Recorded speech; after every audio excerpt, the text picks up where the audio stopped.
उज्ज्वल भवितव्य आपल्या मुलामुलींचं सर्वाधिक योगदान नॅशनल इंग्लिश मीडियम स्कूलचं होय. आदर्श एज्युकेशन सोसायटीचं national English medium school Nadgive उच्च शिक्षित अनुभवी स्टाफ 10वीचा 100% रिझल्ट, डिजिटल शिक्षण प्रणाली, सुसज्ज लायब्ररी आणि लॅबोरेटरी, स्पर्धा परीक्षा मार्गदर्शन, कला क्रीडा सांस्कृतिक क्षेत्रासाठी प्रोत्साहन आणि व्यक्तिमत्व विकास यासह अनेक सुविधा. प्री प्रायमरी ते 10वी आजच आपल्या पाल्याचा प्रवेश निश्चित करा. सावंतवाडी शहरात विविध प्रकल्पांच्या परीक्षण आणि विकासाच्या नावाखाली लाखो रुपयांचा भ्रष्टाचार झाला असून ठेकेदारांना पोचण्याचं काम करून नगर परिषदेने जनतेच्या पैशांची लूट केल्याचा आरोप सामाजिक कार्यकर्ते वसंत उर्फ अण्णा केसरकर यांनी पत्रकार परिषदेत केला. सावंतवाडीच्या बाबतीमध्ये सर्व राजकीय पक्षाचे लोक निर्माण करत आहेत. प्रत्यक्षामध्ये पाहिल्याच्या नंतर आणि हातातून सत्ता गेल्याच्या नंतर हे राजकारणामध्ये आलेले तरुण मंडळी अक्षरशः लोकांना वेडे करण्याचं काम करतायत. कारण माहितीच्या अधिकारामध्ये हल्लीच मी नगरपालिकेकडे माहिती मागितली. त्या माहितीमध्ये डॉक्टर स्वार यांच्या समोर असणारे मोकळं मैदान, जिमखाना मैदान या 2 ठिकाणी दरमहाचा खर्च 94,400 रुपये दरमहा पेमेंट केलं जात आहे. या ठिकाणी कोणत्या प्रकारच्या सुविधा निर्माण केल्या त्याचा काही हिशोब नाही आहे. त्या ठिकाणी खताचे खत, पाणी आणि झाडे हे बगीचा निर्माण करण्यासाठी पैसे खर्च घातले जात आहेत असं सांगितलं जातं. पण प्रत्यक्षामध्ये आपण त्या ठिकाणी येऊन जर बघितलं तर काही सुविधा नाही. मैदान आहे तसं आहे आणि या मैदानाच्या संरक्षणासाठी दरमहा 94,000 रुपये खर्च एका कंपनीला दिले जात आहेत. आणि त्या ठिकाणी माहिती घेतली तर त्या कंपनीची आहे त्यांनी स्थापन केली आल्मेडा नावाच्या तरुणाने. तर त्याच्यामध्ये 7 लोक आज काम करतात. कामगारांना विचारलं तर ते सांगतात आम्हाला 6,000 रुपये किंवा 7,000 रुपये पगार दिला. मग अनेक चौकशा केल्यानंतर जी माहिती मिळाली आणि माहिती मिळते आहे की ज्या माहितीचा पाठपुरावा करण्याला आम्ही आता सुरुवात केली. त्याच्यामध्ये ज्या शहरामध्ये लायब्ररी सुरू झाल्या म्हणजे वाचन कट्टे सुरू झाले, एकही कट्टा आज आपण बघितलं तर चालू नाही. सगळे कट्टे बंद आहेत. वृत्तपत्राचा खरेदी केली जाते का, वृत्तपत्राचे पेमेंट केलं जाते का, आणि जे चालू होते कट्टे हे बंद का झाले. आत्ताच्या घडीला बघितलं तर मुख्यमंत्री येऊन हॉस्पिटल तुमच्या दारी, डॉक्टर तुमच्या दारी ही घोषणा झाली. त्या घोषणेप्रमाणे चर्चच्या समोर एक बिल्डिंग नगरपालिकेची होती. तिला लाखो रुपये खर्च करून रंगोपट्टी करून त्या ठिकाणी उद्घाटन केल्याचं सांगितलं गेलं. पण त्या ठिकाणी जे त्या दरवाजाला कुलूप लावलेलं आहे ते कुलूप अजूनपर्यंत कोणी उघडलेलं नाही. त्या ठिकाणी डॉक्टर केव्हा गेलेला नाही ते सुद्धा 15 वर्षामध्ये आहे. आपण शिवउद्यानाचं बघितलं तर कार्यकर्त्यांच्या माहितीनुसार आणि कार्यकर्ते त्या ठिकाणी 2.5 लाख रुपये दरमहा खर्च घातला जातो. 2.5 लाख रुपये खर्च शिवउद्यानामध्ये काय केलं जात आहे, शिवउद्यानामध्ये कुठल्या सुविधा मिळत आहे, शिवउद्यानामध्ये काय तरुण मुलांसाठी आणि मंडळींसाठी आपण तिथे हे केलेलं आहे हे काही केलेलं दिसत नाही.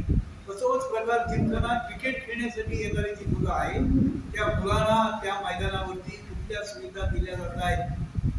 त्या ठिकाणी नाही संडास, नाही मुतारी, नाही त्यांना खेळण्यासाठी बाथरूम, कशाची सोयी नाही आहे आणि मुलं तिथे येऊन खेळत आहेत. एखादा सामना त्या ठिकाणी कोणीतरी आयोजित केला किंवा घेतला तर दिवसाचे एका ह्याच्यामध्ये 2,000 रुपये नगरपालिकेला द्यावे लागतात. हे पैसे जातात कुठे.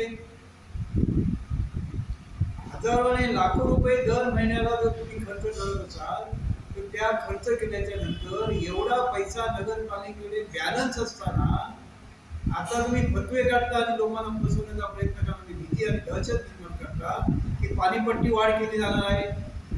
पाणीपट्टी तर आमच्याकडे नैसर्गिकरित्या येणारं पाणी त्या काळापासून आज सावंतवाडीमध्ये आहे. पाण्याकोटचं पाणी नैसर्गिकरित्या नदीच्या डोंगरावरती येतं. तिथून पास केल्यानंतर लोकांमध्ये जाऊ शकतं योग्य प्रकारे नियोजन केल्यानंतर. तोच प्रकार घरपट्टीचा आहे. बिल्डिंगी नव्या उभ्या राहिल्या त्यांच्या ड्रेनेजची व्यवस्था काय आहे. डासाचं राज्य आज सावंतवाडीत निर्माण झालेलं आहे. पाणी विहिणं लोकांना कठीण झालेलं आहे. आणि ह्या सगळ्या परिस्थितीमध्ये दयेना असा आणि सांगता येईना आणि म्हणता येईना ह्या भूमिकेमध्ये ते असणारे सर्वच राजकीय पक्षाचे पुढारी करून आज एकमेकावरती वैयक्तिक टीका करतायत, एकमेकाचं चारित्र्यहनन करतायत आणि येणारे मंत्री किंवा कोणी असतील ते सांगतायत की अमुक कोटी रुपये आम्ही सावंतवाडी शहरासाठी विकासासाठी दिले. एवढे दिल्याच्यानंतर ते पैसे वसूल करण्यासाठी घरपट्टी आणि पाणीपट्टी वाढवतात. मग सावंतवाडी नगरपालिकेचा अर्थसंकल्प हा नफ्यामध्ये असताना, फायद्यात असताना, खर्च कमी असताना असणारी पैशाची अशा पद्धतीने उधळण करावी आणि अशा पद्धतीने पैसे खर्च करावे. विशिष्ट लोकांना विशिष्ट पद्धतीने त्या ठिकाणी पैसे त्यांना द्यावे आणि हे पैसे जिरवलं ज्याला म्हणतात, हे पैसे गोठवणं ज्याला म्हणतात. सावंतवाडीच्या गोरगरीब जनतेच्या घराची घरपट्टी, असणारी पाणीपट्टी, असणारी सुविधाची पट्टी आणि दिलेले पैसे हे अशा पद्धतीने उधळपट्टीचं काम सुरू आहे. हे मी ज्यावेळी माहितीच्या अधिकारामध्ये माहिती घेतली रचना झाली आणि म्हणून सावंतवाडीच्या जनतेला माझं अपील आहे. शहरामध्ये आपण राहतो, आपण सुशिक्षित आहात, आपण रिटायर झालेली मंडळी आहात, आपल्याकडे वेळ भरपूर आहे. आम्ही हे जे काय सांगतोय प्रसार माध्यमाच्या समोर येऊन ते ऐकून, जर आपल्याला याच्या विरोधामध्ये बोलायचं असेल तर बोला, नाही ऐकून घ्या, हसा आणि विनोद करा आणि घरात गप्प बसा. हीच वेळ म्हणण्याची वेळ आमच्यासारख्या कार्यकर्त्यांसमोर आलेली आहे. कारण संघटितरित्या अशा ह्या अन्यायकारक गोष्टीच्या विरोधामध्ये जो सावंतवाडी तालुका लढला, जो सावंतवाडी तालुका राज्यात नव्हे, जिल्ह्यात नव्हे, संबंध हिंदुस्थानामध्ये ज्या सावंतवाडीचं नाव झालं, त्याची परंपरा आणि त्याची असणारी कार्यकर्त्यांची साखळी आणि त्या साखळीच्या गावामध्ये सावंतवाडीमध्ये जन्माला आलेला सावंतवाडीमध्ये सावंतवाडी शांत आहे, सुरक्षित आहे. म्हणून अन्य तालुक्यातून जी रिटायर झालेली मंडळी किंवा तरुण मंडळी शिक्षणाच्या माध्यमातून आणि सुरक्षिततेच्या दृष्टिकोनातून सावंतवाडीमध्ये राहिलेली आहे. पण त्यांना ह्या सुविधा मिळणार आहेत का, की आपण कोणी या गावचे नाही, मिळते तेवढे घेऊया आणि गप ठेवून जगूया, ह्या पद्धतीने आपण जगतात आणि दिवस करण्याचा प्रयत्न करतात. ही लांछनास्पद बाब आहे. म्हणून जाहीररित्या आव्हान आणि विनंती माझी अशी आहे, तुम्ही आता याचा विचार करा. प्रत्यक्ष आपण प्रत्येक वार्डामध्ये जाऊन प्रत्येकाने राहतो तिथे माझ्या बाजूला काय चाललेलं आहे हे नजरेनं बघा. नाहीतर ह्या सावंतवाडी शहराची बकाल वस्ती जी ज्याला म्हणतो आपण, की व्हायला वेळ लागणार नाही. आज आपण त्या ह्याच्यावरती वाटचाल करतो. कारण या शहरामध्ये परराज्यातून आलेले लोक व्यवसायाच्या निमित्ताने हजारो लोक आज पैसे इथल्या स्थानिक तरुणांना देत आहेत आणि त्यांची दुकानं, त्यांची घरं विकत घेत आहेत आणि ती विकली जात आहेत, पैसा मिळतोय म्हणून. आणि मग व्यापाराच्या दृष्टिकोनात सुद्धा आपली तरुण मुलं आज मागे पडतायत. घेतलेली दुकानं सुद्धा त्यांना विकायची आज पारी आलेली आहे.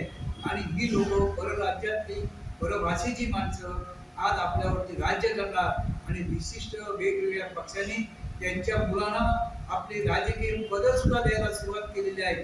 की उद्या नगरपालिकेमध्ये निवडणूक लागल्याच्या नंतर पैसा खर्च करून आणि पैसा फेकून तुम्ही त्याला जर निवडून देत असाल तर आपल्यासारखं महाराष्ट्राचं दुसरं दुर्दैव नाही, ही म्हणण्याची वेळ आपल्यावरती येऊ नये. म्हणून असाच सावध व्हा आणि वैयक्तिक एकमेकावरती आपण जी टीका करता ती थांबवा आणि विकासाच्या दृष्टिकोने खऱ्या अर्थाने विकास करण्यासाठी सगळ्यांनी करून आणि एकत्र यावं, राजकारण बाजूला ठेवावं आणि आपण आज कुठे आहोत याचा शोध घ्यावा, अशी ह्या मुलाखतीच्या वेळी आपल्याला विनंती करायची वाटते. आम्ही आता शासकीय तळावरती याची योग्य प्रकारे आम्ही मागणी आणि आज जाहीररित्या त्याला वाच्यता करून दिली. जनतेला कळलं पाहिजे, जनतेला माहिती नसतं, कोण त्याच्यामध्ये वेळ नाही कोणाला. आणि प्रत्येक जण म्हणतो माझा शेजारी आहे आणि तो पैसे त्याच्यामधून खातो आहे, माझा नातेवाईक आहे, माझ्या जातीचा मनुष्य आहे, माझ्या समाजाचा मनुष्य आहे, या भावनेने जे चाललेला आहे, जो गराडा पडलेला आहे, तो गराडा तुटला पाहिजे. या ठिकाणी विकास, या ठिकाणी मी भारतीय आणि हिंदुस्थानी नागरिक आहे ही भावना त्याहीपेक्षा काकडबद्दल जास्त म्हणून आपण तर या छत्रपतींचा महाराष्ट्र आहे आणि तो मी अन्याय सहन करणार नाही. जे छत्रपतींचा अपमान करतात तेच छत्रपतींचे पुतळे उभारतात, हे दुर्दैव आहे. मग ह्या दुर्दैवामध्ये जाहीररित्या लोकांना पर्यंत कळावं म्हणून आम्ही प्रसार माध्यमाची साथ दिली. प्रसार माध्यम आम्हाला सहकार्य करतायत आणि हे जनतेच्या समोर आणलेलं आहे. मग आता ही जो भ्रष्टाचार चालू आहे तो शासकीय पातळीवरती मग ते मंत्री असतील, बांधकाम खात्याचे असतील, गृह खात्याचे मंत्री असतील, जिल्हाधिकारी असतील, प्रांत असतील आणि कलेक्टर असतील, तहसीलदार असतील, त्या सगळ्या लेवलवरती आम्ही त्यांच्याकडे ही मागणी करून हा प्रश्न घशात सारण्याचा प्रयत्न करणार आहोत. आणि ती आमच्या प्रयत्नामध्ये जनतेने साथ द्यावी, घरात बसून चर्चा करणाऱ्यांनी साथ द्यावी, नुसते रिटायरमेंट घालवून पेन्शन घेऊन घरात पेन्शन दिवस जाणाऱ्यांनी साथ द्यावी. म्हणून हे आम्ही जाहीररित्या निदर्शनात आमच्या बाब आली त्यावेळी जाहीररित्या आणण्याचा प्रयत्न करतो. पण आज शहरामध्ये काही ठिकाणी कारण नसताना सुद्धा विजेचे नवीन 10 जे बल आले त्या पद्धतीचे लाईटिंग केलेलं आहे. त्याची गरज नाही लाईटची, पण तोही खर्च नगरपालिकेवरती करतोय. एक शो आज त्या ठिकाणी गेला, आता दुसरे शो या ठिकाणी आले. त्यांच्याकडनं अपेक्षा आहे.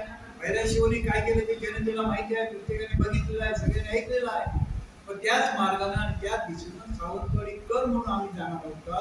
माझ्या सावंतवाडीचा मला अभिमान पाहिजे आणि तो अभिमान जागृत व्हावा म्हणून आम्ही मुलाखत दिलेली आहे. लोकांचे मुद्दे सांगतो. आमचे दिवसभरातले सर्व अपडेट्स, ताज्या घडामोडी आणि थेट लाईव्ह पाहण्यासाठी सबस्क्राईब करा, लाईक करा कोकणचं नंबर 1 महा चॅनल कोकण 7 लाईव्हचं YouTube चॅनल.